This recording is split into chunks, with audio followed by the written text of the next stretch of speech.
Hello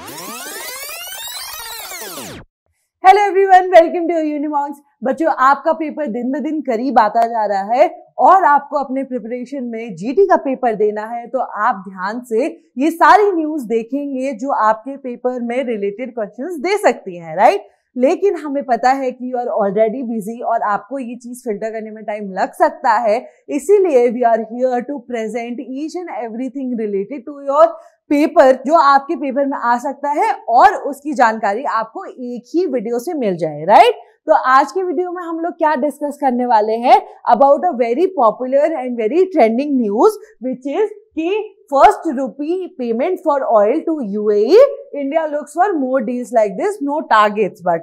तो India ने UAE के साथ, जो कि very wealthy nation, very like जो पूरे वर्ल्ड को ऑयल ट्रांसपोर्ट करता है, राइट, तो वो उस नेशन से अगर इंडिया की ऐसी डील स्ट्राइक हुई है जिसके अंदर इंडियन रुपीज में एक्सचेंज हुआ है फॉर द फर्स्ट टाइम। वरना आपको पता है कि जब हम लोग बाहर से कोई भी फॉरेन ट्रेड कर रहे होते हैं तो first we have to change our rupee into dollars and then dollar के बाद वो यूएई की करेंसी में चेंज होता है, राइट। बट ये ऐसा पहली बार हुआ है on an international level that we have exchanged the commodities on the basis of rupee without changing it in dollars, right. तो इससे क्या हमें इंपॉर्टेंट टर्म्स जो है इकोनॉमिक्स की, इससे हमें क्या टर्म्स याद रखती है वो हम देखते हैं। इकोनॉमी में फर्स्ट वी आर सीइंग कि बैलेंस ऑफ ट्रेड, राइट। आपको पता है कि जब हम लोग कोई भी एक्सचेंज करते हैं हमारे किसी फॉरेन कंट्री से गुड्स के लिए, तो हम लोग क्या करते हैं, एक बैलेंस ऑफ ट्रेड करते हैं, राइट। जैसे कि हमने इंडिया ने 100 रुपीज में कोई चीज खरीदी और फिर इंपोर्ट करी और उसके लिए 80 रुपीज में हमने वो वही चीज या कोई और चीज हमने एक्सपोर्ट करी, राइट। तो उसके अंदर क्या हुआ, 20 रुपीज का जो ये बैलेंस है वो हमारे ऊपर मतलब एक्स्ट्रा आ गया।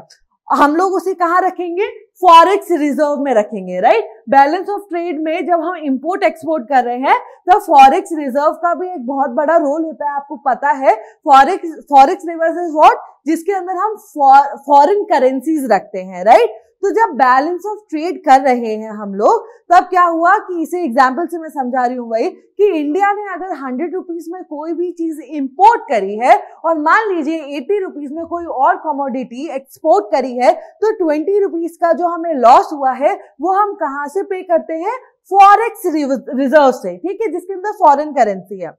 वैसे ही जैसे इंडिया ने मान लीजिए कोई 100 रुपीज की चीज एक्सपोर्ट करी और उसने इंपोर्ट करी कोई और कमोडिटी अपने 80 रुपीज में, तो वो जो 20 रुपीज बैलेंस बचा है वो हमारा कहाँ ऐड हो जाएगा, फॉरेक्स रिजर्व में, राइट। कि हमारे पास फॉरेन करेंसी या $20 अभी भी हमारे फॉरेक्स रिजर्व में है, राइट। ये थी बात हमारी balance of trade, import export और फॉरेक्स रिजर्व की। अब हमारे जो 1991 का जो रिसेशन था उसमें आपको पता है बहुत अच्छी तरह कि बैलेंस ऑफ ट्रेड गड़बड़ा गया था और उसके अंदर हमारा फॉरेक्स रिजर्व जो है ये वो खाली हो गया था, राइट, एम्प्टी हो गया था, जिसकी वजह से हमने अपने नए टर्म्स, नए चीज इंट्रोड्यूस करी इंडिया में, एलपीजी रिफॉर्म्स इंट्रोड्यूस करे पीएम नरसिम्हा राव के अंडर गाइडेंस में, राइट। और उस टाइम फाइनेंस मिनिस्टर कौन थे, हमारे डॉक्टर मनमोहन सिंह, राइट। तो उन लोगों ने ये चीज इंट्रोड्यूस करी थी, तो ये तभी करी थी जब हम फॉरेक्स रिजर्व की बात कर रहे थे कि फॉरेक्स रिजर्व हमारा डिप्लीट हो गया था,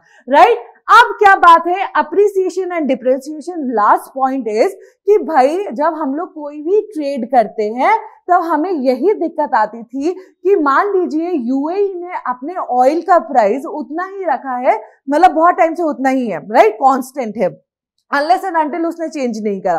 तो अब इंडिया लेकिन जो चीज मान लीजिए एक दिन 100 रुपीज में खरीद रहा है तो और ये न्यूट्रल वैल्यू हो गई, राइट। अब जब डॉलर उसे अप्रिशिएट कर रहा है रुपी को, तब तो हम लोग कम में खरीद पा रहे हैं वही same quantity of oil 80 rupees में खरीद पा रहे हैं मान लीजिए, या 50 रुपीज में खरीद पा रहे हैं। और अगर डॉलर हमारी इंडियन रुपी की वैल्यू, क्योंकि हमारा जो वर्ल्ड मार्केट है वो डॉलर के वैल्यू से ट्रेड होता है, राइट। तो अगर वर्ल्ड मार्केट ने डिसाइड करा कि एक दिन डॉलर की वैल्यू इतनी है जिससे इंडियन रुपी की वैल्यू डिप्रिशिएट होकर दिखाई दे रही है हमें, तो उससे उतने ही वैल्यू ऑफ ऑयल हमें कम मात्रा मिलेगा। मतलब हम लोग 1 लीटर अगर ऑयल ले रहे हैं तो जिसके लिए अर्लियर जब अप्रिसिएशन में हम लोग 50 रुपीज पे कर रहे थे, तो अभी उसकी जगह हम लोग क्या करेंगे 120 या 150 रुपीज पे करेंगे, और जितना भी डेप्रिशिएट हो गया अमाउंट, राइट।